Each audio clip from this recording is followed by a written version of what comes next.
जी बिस्मिल्लाहिर्रहमानिर्रहीम। जी बेटा, मैं जहाँ से कल हमने डिस्कशन छोड़ी थी वहाँ से स्टार्ट कर रहा हूँ।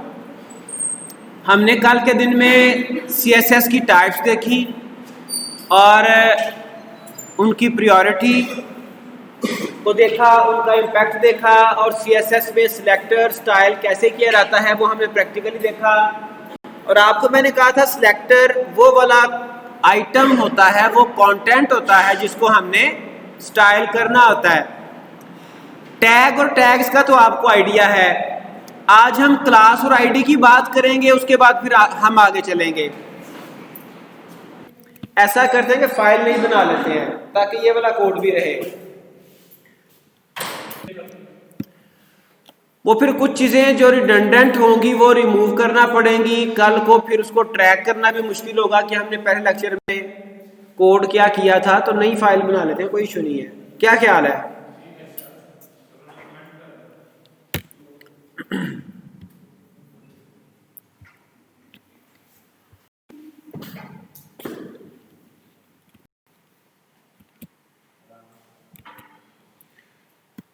चलिए, मैंने ये एक नई फाइल बहरहाल बना ली है, इसको मैं सेव कर लेता हूँ। आज जो भी आज डेट है उसी डेट से सेव कर लेता हूँ। 12/11/2020, 12/11/2020 हो गया।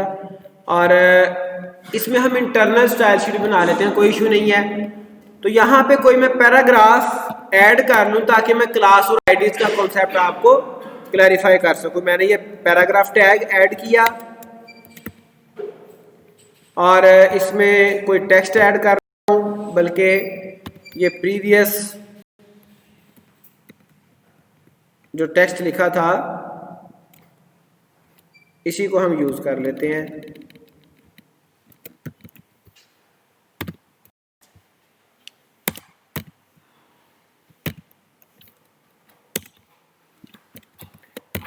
दो तीन पैराग्राफ ऐड करूंगा, दो कम से कम, ताकि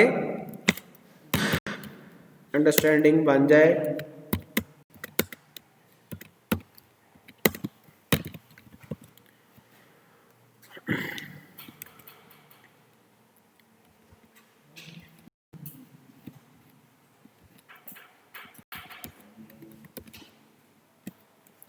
अच्छा जी, हमारी फाइल का क्या नाम है? फाइल का नाम है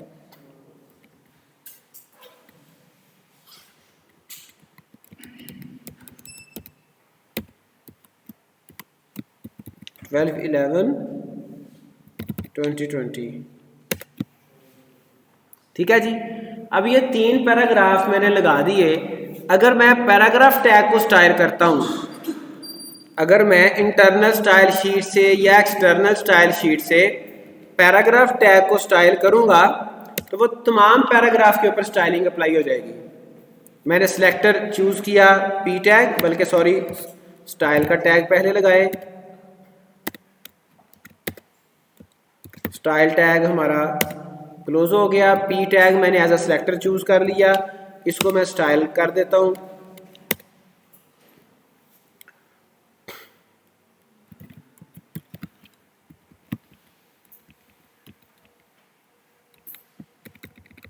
टेक्स्ट डेकोरेशन, अंडरलाइन। ठीक है जी, ये तमाम पैराग्राफ्स को अंडरलाइन कर देगा। अब ये फर्ज करें 30 पैराग्राफ्स थे। कुछ स्टाइल ऐसे भी हैं जो कि मैं सिलेक्टेड पैराग्राफ के ऊपर अप्लाई करना चाह रहा हूं। किसी एक पैराग्राफ को मैं बोल्ड करना चाह रहा हूं, उसका साइज बढ़ाना चाह रहा हूं, तो अगर मैं पी टैग को एज अ सिलेक्टर चूज करूंगा तो वो तो तमाम पैराग्राफ के ऊपर स्टाइल अप्लाई हो जाएगा। उसके लिए क्या करना पड़ेगा? उसके लिए मुझे क्लास बनानी है या आईडी बनाना है। ठीक है, अब मैं यहां पे एक क्लास बना लेता हूं। क्लास से पहले डॉट ऑपरेटर आता है। ठीक है जी, डॉट किसको रिप्रेजेंट करता है? क्लास को। इसको मैं स्टाइल 1 या कोई भी नाम अप्रोप्रिएट आप दे सकते हैं। स्टाइल 1 मैंने दे दिया।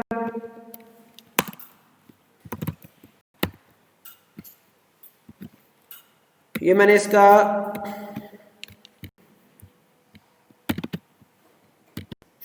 वेट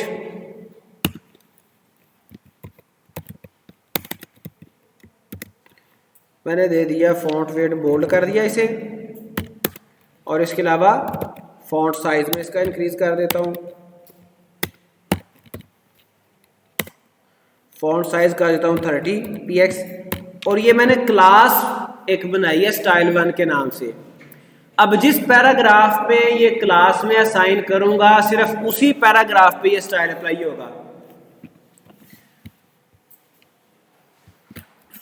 मैं किसी स्पेसिफिक पैराग्राफ पे ये क्लास असाइन कर देता हूं, क्लास का कीवर्ड आएगा, डबल कोट्स में क्लास का नेम आएगा। ठीक है जी। स्टाइल 1 पहला ही पैराग्राफ है जिसका मैंने साइज भी इंक्रीज किया और बोल्ड भी कर दिया। वेब पेज पे आऊंगा, इसको मैं रिफ्रेश करूंगा तो ये आप देखें इसका साइज भी इंक्रीज हो गया और बोल्ड भी हो गया। ये है क्लास का purpose, why we use classes. ठीक है, अब क्लास और आईडी तकरीबन सेम काम करते हैं, डिफरेंस क्या है वो आपको अभी मैं बता देता हूं। यहां पे मैं एक और क्लास बना रहा हूं, डॉट स्टाइल 2।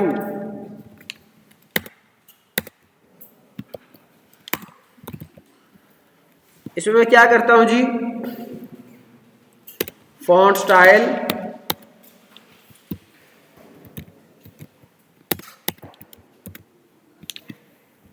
इटैलिक कर दिया,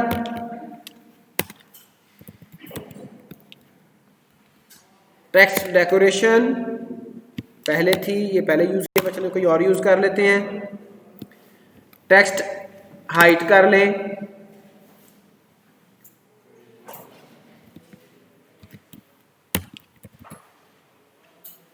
और ये भी स्टाइल में किस पे अप्लाई करता हूं, इसी सेम पैराग्राफ पे।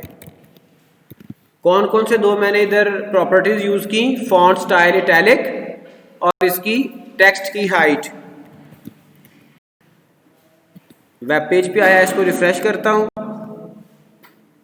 ठीक है जी, तो ये आप देखें इसको उसने इटैलिक कर दिया और इसके साथ इसकी हाइट को देख लेते हैं जी बेटा। इस पे देखिए ये मैंने एक स्टाइल एक क्लास के अंदर मैंने दो क्लासेस असाइन कर दी, क्लास का एट्रीब्यूट यूज किया, दो क्लासेस मैंने असाइन कर दी, लेकिन ये काम आईडी के साथ नहीं हो सकता। ठीक है, आईडी अगर हमने किसी टैग में आईडी असाइन की है तो उसमें हम मैक्सिमम एक ही आईडी असाइन करेंगे, दो आईडीज असाइन नहीं की जा सकती। आईडी के साथ जितनी मर्जी क्लासेस तो आप साथ असाइन कर सकते हैं। चलें इसको हम डिमॉन्स्ट्रेट करते हैं, देखते हैं। जैसे यहाँ पे देखिए मैं एक और आईडी बना देता हूँ, एक मैं आईडी बना रहा हूँ। आईडी के लिए आपको मैंने बताया कि आईडी के लिए हैश यूज करते हैं। ठीक है जी, इसको मैंने कह दिया स्टाइल 3।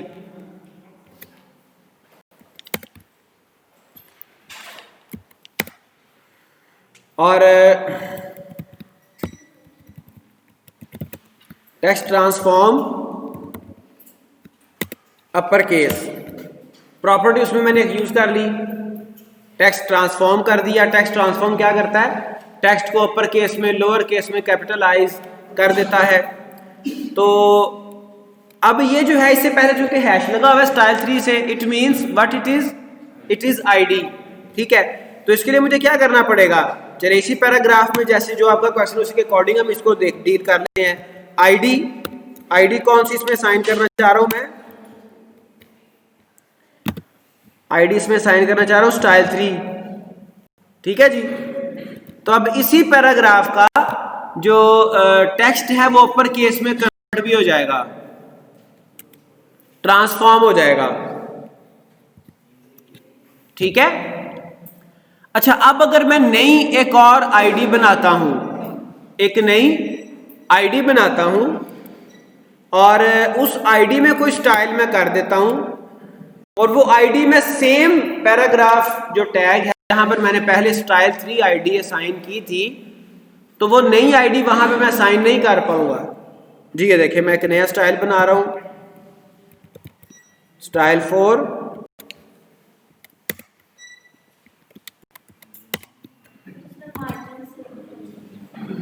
Sorry, margin.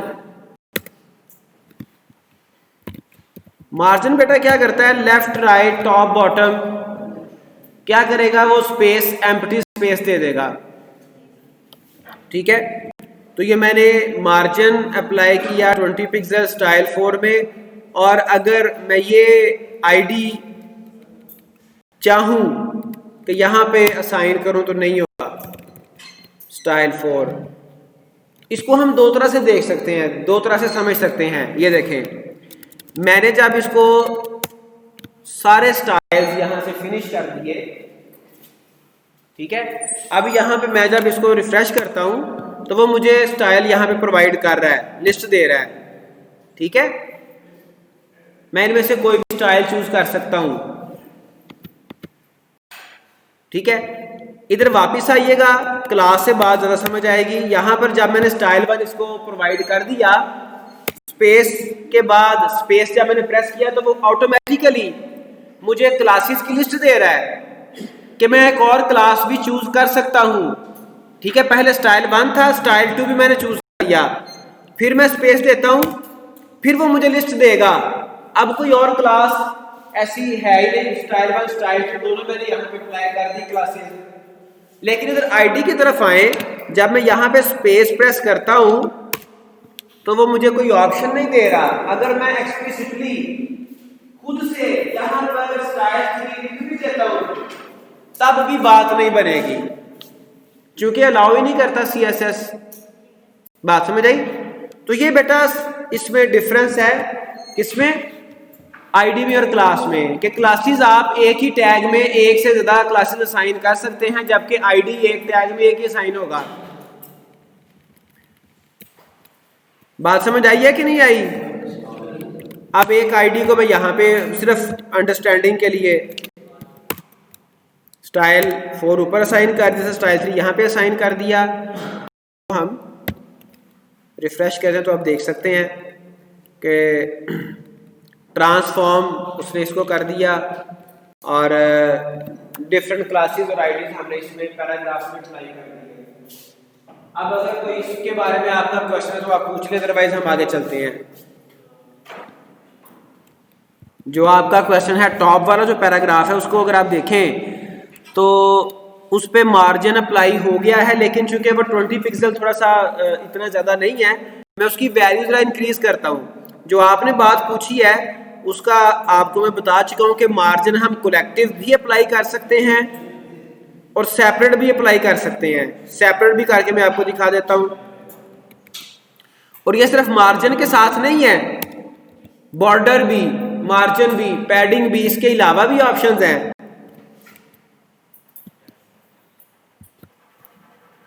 ठीक है, अब ये चारों साइड पे 50 पिक्सल उसने मार्जिन अप्लाई कर दिया, बॉर्डर भी इसी पे आप अप्लाई करना चाहे कर ले। स्टाइल 4 जिस चीज को साइन किया गया होगा उस पे बॉर्डर अप्लाई हो जाएगा। बॉर्डर, सबसे पहले बॉर्डर का मुझे स्टाइल देना। बॉर्डर किस स्टाइल का, बॉर्डर स्टाइल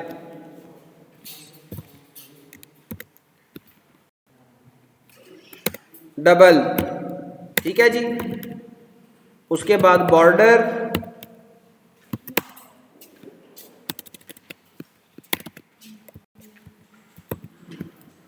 ये देखें बॉर्डर बॉटम, इसको मैं कह देता हूं 2px, सिर्फ बॉटम पे लगेगा।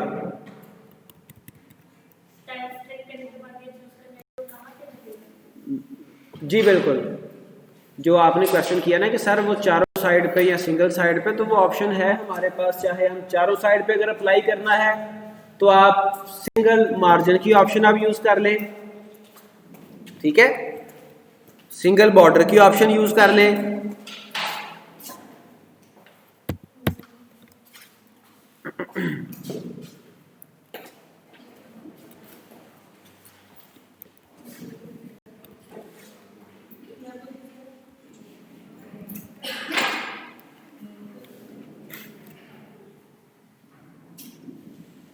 मार्जिन और पैडिंग की, मार्जिन की, बॉर्डर की बात शुरू हो गई है, तो ये चलिए ये टॉपिक आपको पहले करवा देता हूं।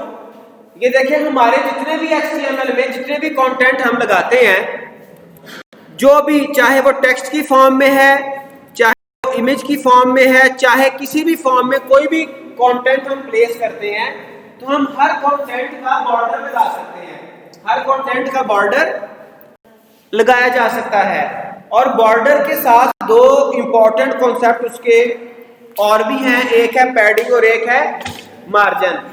ठीक है, अब मार्जिन और पैडिंग का डिफरेंस कौन बताएगा? ये आपका कोई भी कंटेंट है, ये आपका बॉर्डर है, और कंटेंट बॉर्डर के दरमियान एम्प्टी स्पेस अगर आप देना चाहते हैं, देते हैं, तो ये कहलाएगा पैडिंग। ठीक है, पैडिंग। और बॉर्डर और आउटसाइड द वर्ड जो आप स्पेस देंगे, एक्चुअली देना चाहते हैं, वो आपका मार्जिन होगा। ठीक है, और इस सारे कॉन्सेप्ट को हम बॉक्स मॉडल भी कहते हैं। बॉक्स मॉडल से क्या मुराद है कि आप एक कंटेंट को एक मॉडल के तौर पे डील कर रहे हैं, एक कंटेंट को एक मॉडल के तौर पे डील कर रहे हैं, वो बॉक्स मॉडल। आप हर कंटेंट का बॉर्डर लगा सकते हैं, और बॉर्डर के इनसाइड और आउटसाइड एम्प्टी स्पेस भी दे सकते हैं। उस स्पेस का पर्पस क्या होता है? बॉर्डर लगाने का पर्पस क्या होता है कि आप अपने स्पेसिफिक कंटेंट को रेस्ट ऑफ द पेज से थोड़ा सा डिफरेंशिएट कर दे, थोड़ा सा हाईलाइट कर दे। अदरवाइज उसको डिफरेंशिएट करना, अगर कोई इंपॉर्टेंट आपकी अनाउंसमेंट है, अगर आपकी आपका कोई इंपॉर्टेंट कंटेंट है, तो उसको आप अगर स्पेस देके लिखे, बॉर्डर में लिखे, तो वो डिफरेंशिएट हो जाएगी डेफिनेटली, ऑटोमेटिकली। ठीक है, तो इसी पे हम आ जाते हैं किसी एक पैराग्राफ को हम, जैसे ये नया पैराग्राफ में बना लेता हूं। ठीक है जी, इसमें कोई टेक्स्ट हम ऐड कर लेते हैं।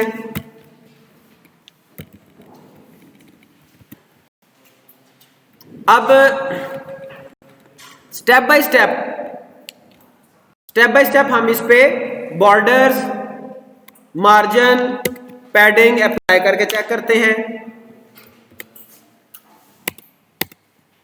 क्लास में बना लेता हूं बॉक्स मॉडल के नाम से। ये जो भी इसका आपने नाम देना क्लासेस का, डिस्क्रिप्टिव होना चाहिए, ताकि आपको बाद में रिमेंबर, याद रहे। स्टाइल 1, स्टाइल 2 ये बड़े जेनेरिक नेम है, सिर्फ मैंने अंडरस्टैंडिंग के लिए आपको ये यानी कि यहाँ पे नाम रखा है। अदरवाइज आपको इसका डिस्क्रिप्टिव नाम रखें, जिसका कुछ मीनिंग हो, जिसको आप बाद में रिकॉल कर सकें, जिसके जरिए से आपको याद रहे कि ये इस क्लास से क्या मुराद है। जैसे मैंने ये क्लास बनाई, नाम रख दिया बॉक्स मॉडल। ठीक है, अब बॉक्स मॉडल से मुझे ये पता चल जाएगा कि इसमें बॉर्डर भी है, इसमें मार्जिन भी है, पैडिंग भी है। तो बॉर्डर का जो टॉपिक शुरू हुआ था, बॉर्डर बेटा 4 साइड के डिफरेंट हम अप्लाई कर सकते हैं, टॉप, बॉटम, लेफ्ट, राइट। और अगर इकट्ठा करना चाहें तो फिर आप सिंपल एक प्रॉपर्टी यूज करेंगे, बॉर्डर और बॉर्डर स्टाइल। किस स्टाइल का बॉर्डर यूज करना है चारों साइड पे, वो आप बताएंगे। ठीक है जी, सॉलिड, एक सॉलिड लाइन होगी, डॉटेड है, डैश्ड है, कई एक स्टाइल्स हैं। सॉलिड क्या होगी? एक सॉलिड लाइन होगी, स्ट्रेट लाइन, और उसके बाद इसका बॉर्डर की विड्थ किस मोटाई में बॉर्डर लगाना चाहते हैं। बॉर्डर का कलर भी दिया जा सकता है। ठीक है जी,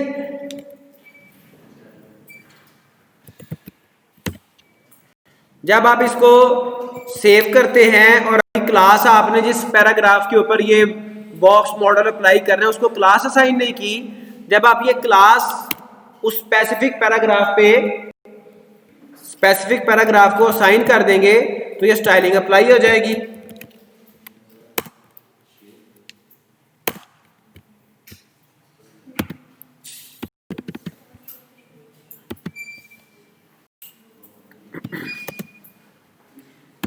बॉक्स मॉडल आ गया जी। अब ये भी मैंने बॉर्डर लगाया, साथ में मार्जिन या पैडिंग अप्लाई करता हूं ताकि आपको कॉन्सेप्ट क्लियर होता जाए। मार्जिन क्या है जी? बॉर्डर और कंटेंट के दरमियान जो एम्प्टी स्पेस है। मार्जिन अगर मैं चारों साइड पे सेम अप्लाई करना चाहता हूं तो मार्जिन की प्रॉपर्टी है, अदरवाइज आप सेपरेट सेपरेट भी अप्लाई कर सकते हैं।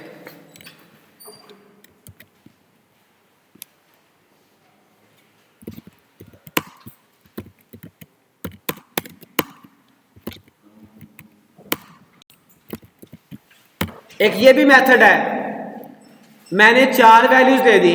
ये स्टार्ट कहां से करता है? पहली वैल्यू, दूसरी वैल्यू, तीसरी और चौथी। इसको देखिएगा आप, ये भी एक मेथड है, शॉर्टकट मेथड।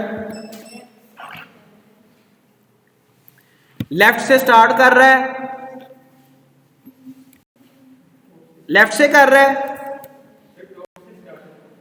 टॉप से स्टार्ट होता है।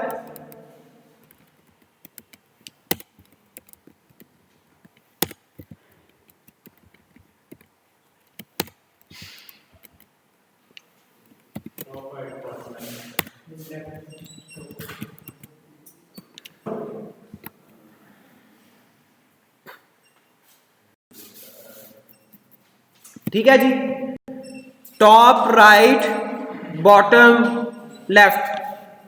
तो ये देख लें, बॉर्डर के आउटसाइड में और जो बॉर्डर के इनसाइड स्पेस देनी है वो है पैडिंग। तो ये एक शॉर्टकट मेथड भी आपके साथ, प्रैक्टिस, क्वेश्चन नहीं है, प्रैक्टिस है, प्रैक्टिस तो है ना। चले, अच्छा, इसके अलावा बेटा जो इंपॉर्टेंट प्रॉपर्टीज हैं, यहां पर CSS में फॉन्ट और टेक्स्ट की प्रॉपर्टीज फ्रीक्वेंटली यूज होती हैं। उनमें से चंद एक हमने अभी अभी यूज करके देखी भी हैं, आज भी की हैं, कल भी की हैं। इनको हम जरा एक तरतीब से देख लेते हैं, ठीक है।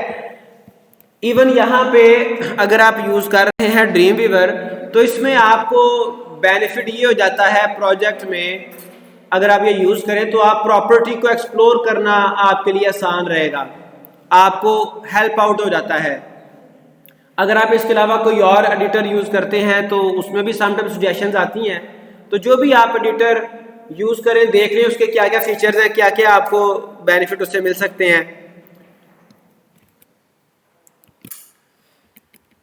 तो इसी पैराग्राफ पे मैं इसी बॉक्स मॉडल के अंडर ही स्टाइल करना चाहूं तो कर लूं, अदरवाइज मैं सेपरेट एक क्लास बना सकता हूं ताकि आपका क्लासेस का कॉन्सेप्ट भी साथ क्लियर होता जाए और प्रॉपर्टीज भी।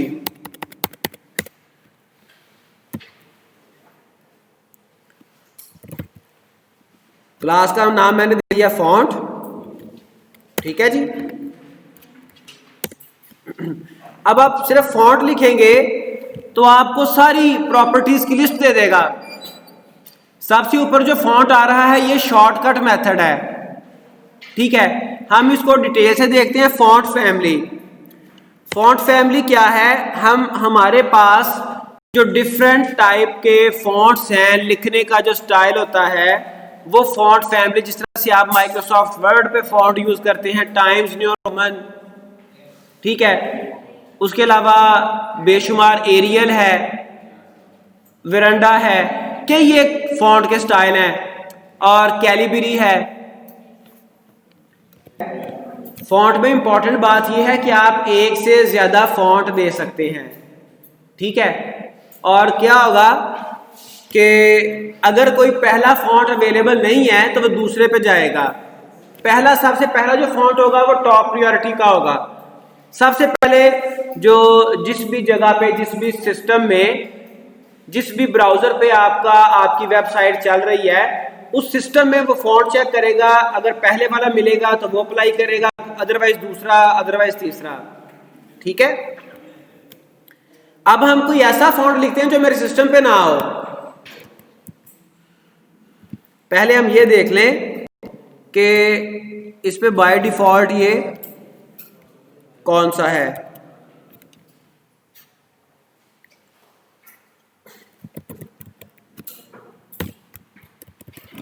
Font family.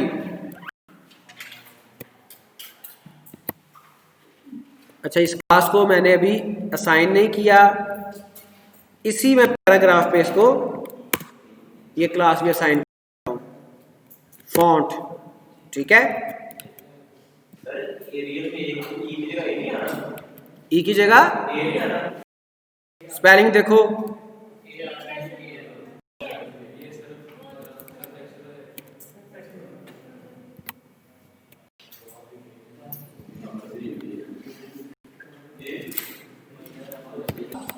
एबीसी फॉन्ट नहीं मिला तो उसने एरियल को यानी कि अप्लाई कर दिया।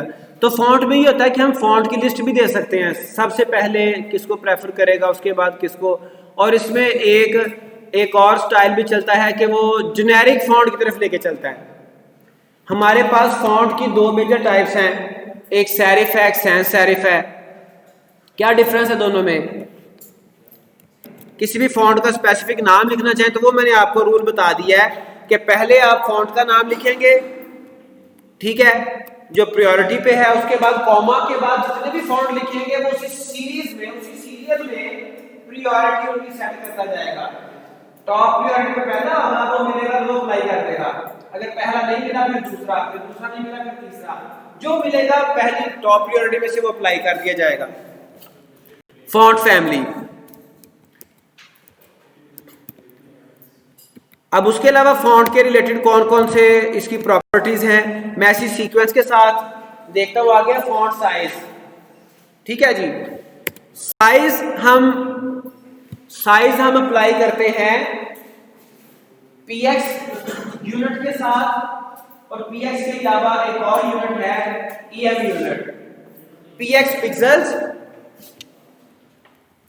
जैसे 36 पिक्सेल्स, ठीक है जी। और जो दूसरा इसका यूनिट है वो है em यूनिट।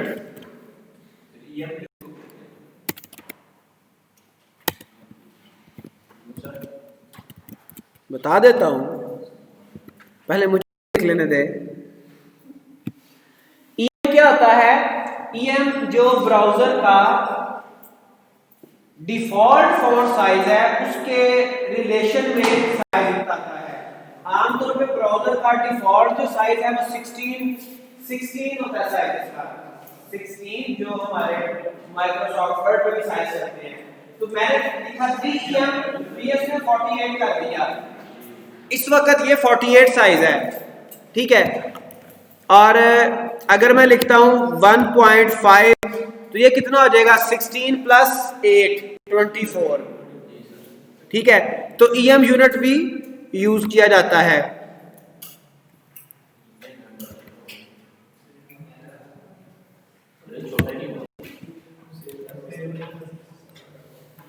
नहीं हुआ?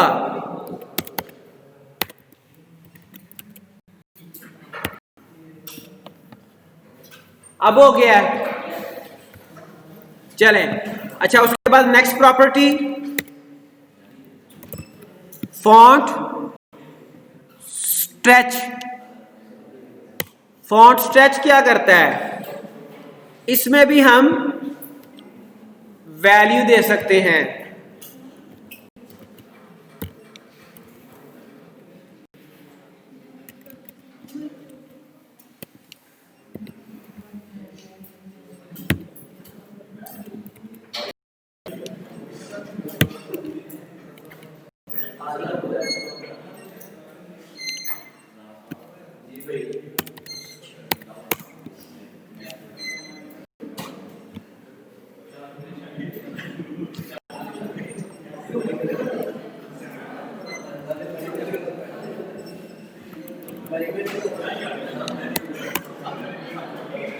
एक मिनट नहीं लगता आपको डालने में।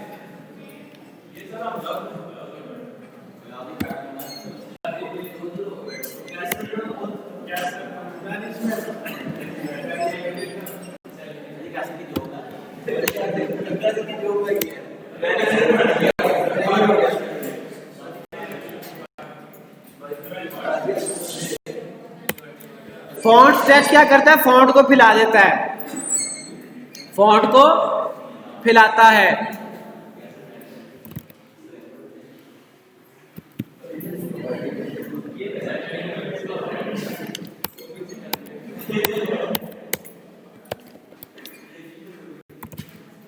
उसके अलावा फॉन्ट की क्या प्रॉपर्टी है, फॉन्ट स्टाइल। फॉन्ट स्टाइल हमने पहले भी देखा था। फॉन्ट स्टाइल क्या करता है, ये फॉन्ट को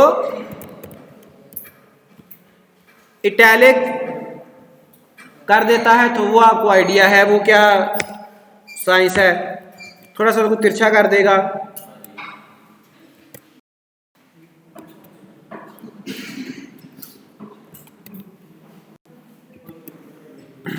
ठीक है जी।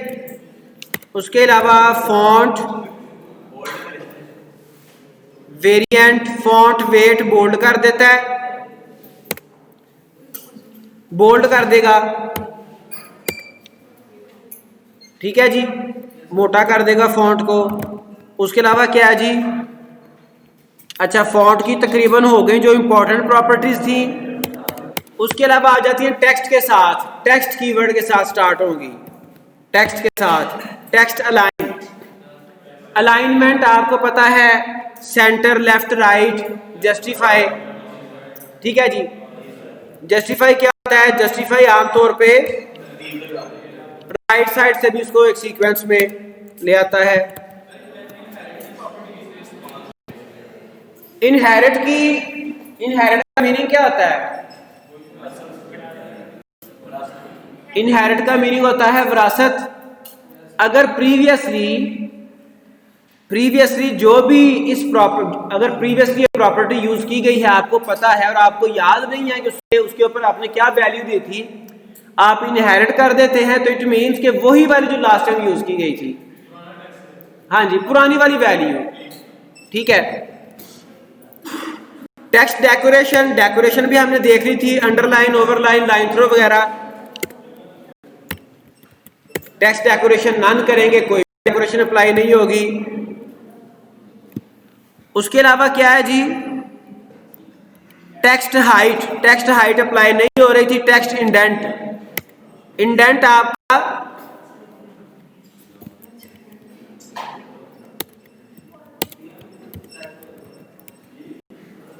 Indent for first line indent.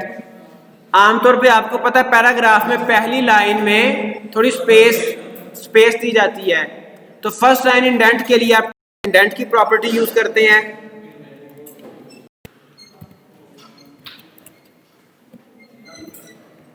ठीक है जी। इसके अलावा और कौन सी है टेक्स्ट की property, text indent, text justify, shadow की कल आपको बताई थी प्रॉपर्टी, ये भी इंपॉर्टेंट समटाइम हम यूज करते हैं। शैडो हमें इसका डिस्प्लेसमेंट पहले बताना होती है, एक्स एक्सिस, वाई एक्सिस।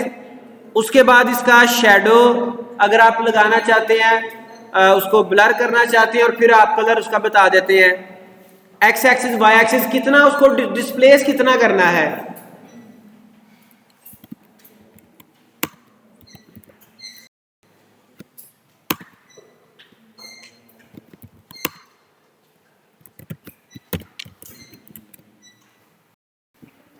तो ये शैडो की प्रॉपर्टी है। ठीक है जी। और इसके अलावा हम देख लेते हैं